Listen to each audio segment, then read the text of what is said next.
CHC Mangalore में फर्श पर तड़पता मिला टीबी मरीज। भड़के विधायक काजी निजामुद्दीन। रुड़की के मंगलोर स्थित सामुदायिक स्वास्थ्य केंद्र में स्वास्थ्य व्यवस्थाओं की पोल उस वक्त खुलती नजर आई जब एक टीबी मरीज अस्पताल के फर्श पर तड़पता मिला। मरीज की हालत देखकर स्थानीय विधायक काजी निजामुद्दीन और पूर्व पालिका अध्यक्ष चौधरी इस्लाम भड़क उठे। मामला इतना बढ़ गया कि विधायक खुद मरीज को अपनी गाड़ी में बिठाकर निजी अस्पताल ले गए। हालांकि अस्पताल प्रशासन ने इन आरोपों को पूरी तरह गलत बताया है। गुरुवार को एक टीबी पीड़ित मरीज अपनी पत्नी के साथ उपचार के लिए मंगलोर सामुदायिक स्वास्थ्य केंद्र पहुंचा था। आरोप है कि अस्पताल में मरीज को ना तो समय पर उपचार मिला, ना ही बेड उपलब्ध कराया गया। इसी बीच मामले की सूचना मिलने पर विधायक काजी निजामुद्दीन और पूर्व पालिका अध्यक्ष चौधरी इस्लाम अस्पताल पहुंचे। अस्पताल पहुंचने पर जनप्रतिनिधियों ने मरीज को फर्श पर लेटा देखा, जिसे देखकर उनका गुस्सा फूट पड़ा। विधायक ने अस्पताल की व्यवस्थाओं पर सवाल उठाते हुए कहा कि स्ट्रेचर तक गंदगी से भरे पड़े थे और डॉक्टर मूक दर्शक बने रहे।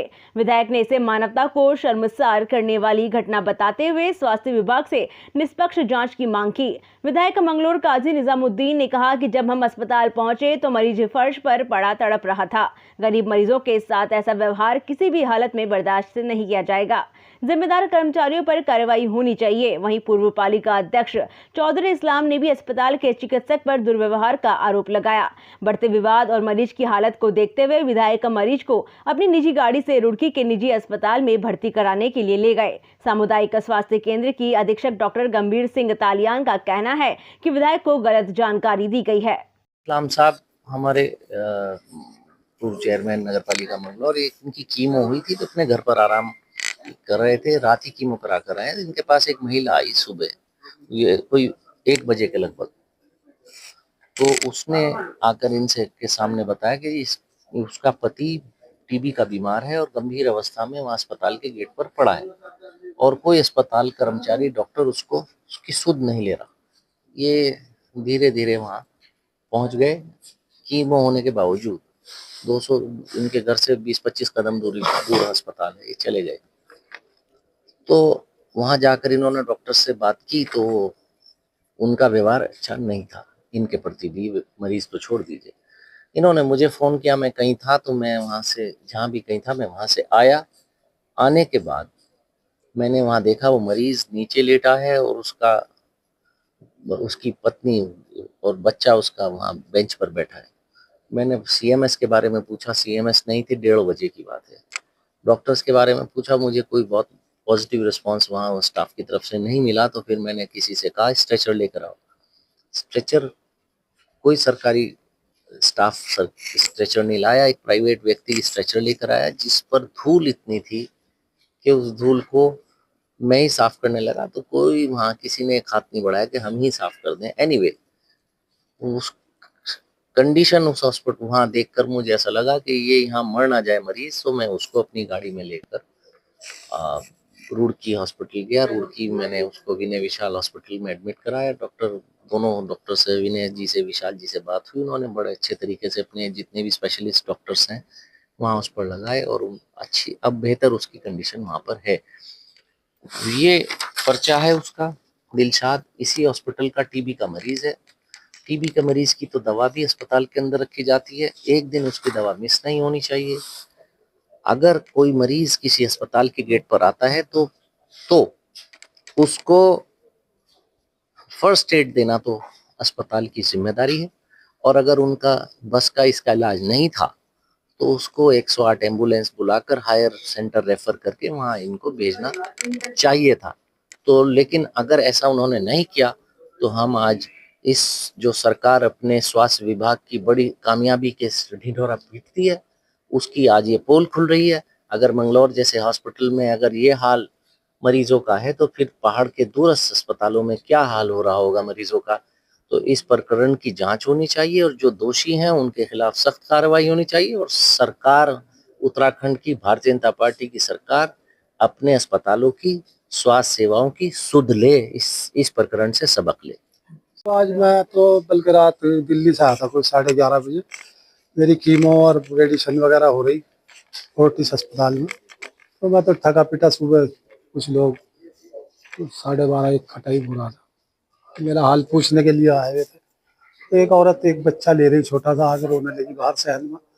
मैंने देखा, मैंने एक साहब से कहा यार पूछ लो बेचारी क्या कहे। कहा जी मेरा मालिक बहुत बीमार है, अस्पताल में पड़ा और कोई बात करने को तैयार नहीं है, कहाँ पर आ रहा हो रहा हो। मैंने देखा कोई है नहीं, मैंने सोचा चलिए तो अस्पताल है ही। मैं उठ के सहज अस्पताल गया। तो कह ले मैं क्या बीमारी से, कह लिया टीबी। तो मैं टीबी वाले के पास गया। वो टीबी वाला शायद मुझे जाने था, मैं उसे नहीं जानता। लगा जी आओ जी क्या बात है। तो यार ये मरीज है, इसका कोई एडमिट होने का है तो इसकी तबीयत खराब है। तो बोला, कहने लगा जी देखो एडमिट का तो डॉक्टर ही बताओगे, आप बोले बाहर से मिल लो या डॉक्टर मलिक। मगर यार चलो किसी को, वो पीआरडी वाला आ गया, होमगार्ड वाला। मैंने कहा भाई यार मैं तो जानता जुनता नहीं, चल तू मिलवा दे। तो खैर वो अशोक या क्या नाम है पीआरडी वाले का, मैं नाम भी नहीं जानता। वो मेरे साथ चला गया। गुलबाहर के कमरे में गया तो वो था नहीं।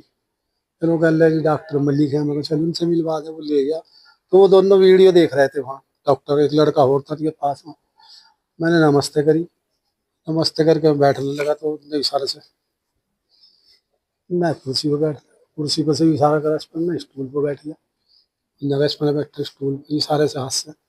वीडियो देखने के बाद उन्होंने कहा हाँ जी बताइए क्या बात है। बताना क्या वो मरीज है, इसकी हालत बहुत ख़राब है, इसकी बीवी और बच्चा, इसका बहुत गरीब आदमी, इसकी कोई मदद हो जाए यहाँ भर्ती कर लो। कहते जी भर्ती तो यहाँ हो नहीं सकता है, कहाँ हो सके, कहते रुड़की पता कर लो। मैंने कहा यार आप डॉक्टर, आपको तो जानकारी होगी, हो सके या नहीं, अगर हो सके तो मैं रुड़की ले जाऊँ। वो कह रहा क्यों, मैं गोद में बिठा के ले जाऊँगा, जानकारी करता फिर। अरे यार कैसे बात कर रहे थे, कम से कम उम्र का तो लिहाज करो। कह रहा तेरा क्या लिहाज करें, यो ईमानदाराना बात है, यो वो पीआरडी वाला है। मैंने कहा यार कैसे बात कर रहा है, तुम्हें समझ ही नहीं आया। मगर तुम्हारे सीएमएस कहाँ, चलो उनसे बात करेंगे। हम बाहर आ गए, वो दोनों अस्तीना चढ़ा के बाहर आ गए।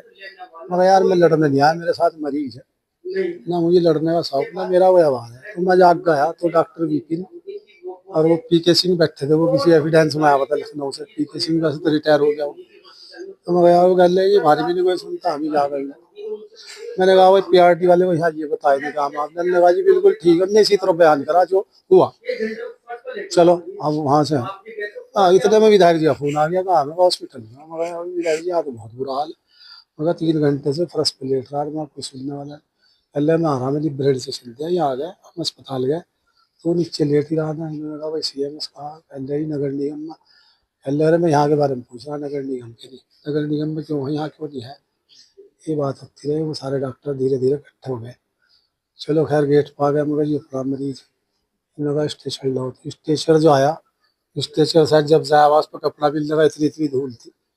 लगा कपड़ा, एक साहब हमारे साथी ने रुमाल काटा अपना, कोई कपड़ा भी नहीं लाया उस रुमाल से ही। मगर यार चल दो फेंक दिया, धो लिए। विधायक जी साफ करने लगे। किसी स्टाफ ने उन्होंने कहा जी लाओ हम करें साहब, या क्या कर रहे हैं। इन्होंने कहा भाई ले जाओ स्टेशन को, इस पर हम ले जाते तम ना। फिर किसी ने कहा इस मरीज को कि साहब हम इसे भर्ती कर रहे हैं, कहीं हेल्प करेंगे, 108 बुला रहे, कुछ नहीं। इन्होंने अपनी कॉली में उठाया, विधायक जी ने उसे अपनी गाड़ी में बिठाया और रुड़की भी ने विशाल में ले गए। वहाँ जितने डॉक्टर थे सब बेचारे 1 मिनट में इकट्ठा हो गए। सब ने इलाज माजरा शुरू कर दिया। किसी ने कहा जी आयुष्मान है तो लो वो लगवा देंगे इसका। कुछ हम जेब से पैसे दे गए, विधायक जी अपने भाई ये कर लियो, बाकी भी हम पे कर देंगे। उन्होंने कहा जी कोई नहीं, आप पे भी ना करिए, गरीब आदमी हम इसकी। तो वहाँ तो ये हाल है और यहाँ ये हाल है। एक दिन जच्चा बच्चा केंद्र का ये हाल में चला गया तो वो लड़की लेडीज कह रही बाहर चलिए। अरे मैं यार बाहर तो मुझे पता, अल्लाह तुम्हें पता नहीं वो लेडीज वार्ड है। मगर मुझे पता, मेरी माँ बहन थी बेटियाँ हैं सब यहीं की, मैं उसमें नहीं जा रहा। मैं तो आप इधर बराबर में बैठी इसलिए आ गया, आप अपना बाहर ऑफिस बना लें, अल्लाह आपके खिलाफ तहरीर दे दूंगी। मगर मेरे खिलाफ तहरीर दे दे भाई, बुढ़ा आदमी है। अब भी मैंने सुन कहा यार मैं अंदर का बीमार हूँ, मेरा लड़ने का मौत नहीं है, मैं तो सिर्फ आ गया सिंपैथी नाते। तो ये हाल है इनका, ऊपर से धौंस दे रहे जी हम यो कर देंगे, चल के कर ले जो भी। ये ईमानदारी वकील कोई 1% झूठ नहीं किसी से कर लेता। सरकारी हॉस्पिटल में और मेरे हस्बैंड की बहुत तबीयत खराब है, उन्होंने देखभाल नहीं करी इनकी बिल्कुल भी नहीं देखा नहीं। सुबह से 11 बजे से वहीं पड़े हैं, नीचे फर्श पर लिटे लिटे फिर रहे थे, किसी ने देखभाल नहीं करी। वो कह रहे घर ले जाओ, इस दवाई से तो ऐसा ही होगा। बदतमीजी करी उन्होंने, यूँ क्या घर ले जाओ इसे, यहाँ क्या करेंगे हम, यूँ क्या कहीं गोदी में ले जाएंगे उठा के समार उड़ के, मैम ले जाओ खुद ही तुम। फिर आपने किसे फोन किया? फिर चेयरमैन साहब को बुलाया था मैंने, उनसे भी बदतमीजी करी डॉक्टरों ने। यहाँ कौन लेके आया? फिर चेयरमैन साहब लेके आए, काजी लेके आए, हाँ विधायक जी, हाँ। धन्यवाद कि मैं अपना भी पक्ष और अपने डिपार्टमेंट का पक्ष आपके सामने रख रहा हूँ और आप मौका दे रहे हैं, थैंक यू। व्यवस्थाएं हमारी यहाँ पे तो सुचारू रूप से चल रही हैं और ये जनपद में सबसे ज़्यादा पेशेंट लोड को डील करने वाला चिकित्सालय है। लास्ट ईयर हमारे यहाँ 83,000 ओपीडी है, तो that is a important point, because अगर व्यवस्थाएं न चल रही होती इतना वो पेशेंट लोड नहीं होता है। व्यवस्थाएं चल रही हैं, अच्छे से चल रही है, ट्रीटमेंट हो रहा है। कंपैरिजन आप पास के उनसे सीएससी से किससे कर सकते हैं। एंड जो ये वाला मैटर है जो संज्ञान में आए हैं, कुछ चीज़ें हुई है। पूर्व चेयरमैन चौधरी इस्लाम आए थे ओपीडी में और एक पेशेंट था, टीबी का एक पेशेंट था जिसको एडमिट करने के लिए फोर्स कर रहे थे। और क्योंकि टीबी के पेशेंट को ट्रीटमेंट करने का एक प्रोटोकॉल है, डॉक्टर साहब ने उनको प्रोटोकॉल के हिसाब से बताया है। डॉक्टर साहब ने भी अपनी बातें रखी हैं, तो उनको भी हमने उच्च स्तर पे जिलाधिकारी महोदय को, सीएमओ सर को अग्रसारित हमने किया है, तो उस पे चीज़ हो रही है। और माननीय विधायक जी से भी उसके संबंध में वार्ता हुई है और वो एक ठीक वार्ता हुई है। जी सर, उनका एक पॉइंट है और फिर डॉक्टर्स का और अदर स्टाफ का भी एक अपना एक पॉइंट ऑफ व्यू है। इस चीज़ को हम उच्च स्तर पे रख रहे हैं, तभी उच्च स्तर से इसके बारे में आपको कोई जानकारी प्राप्त हो पाएगी।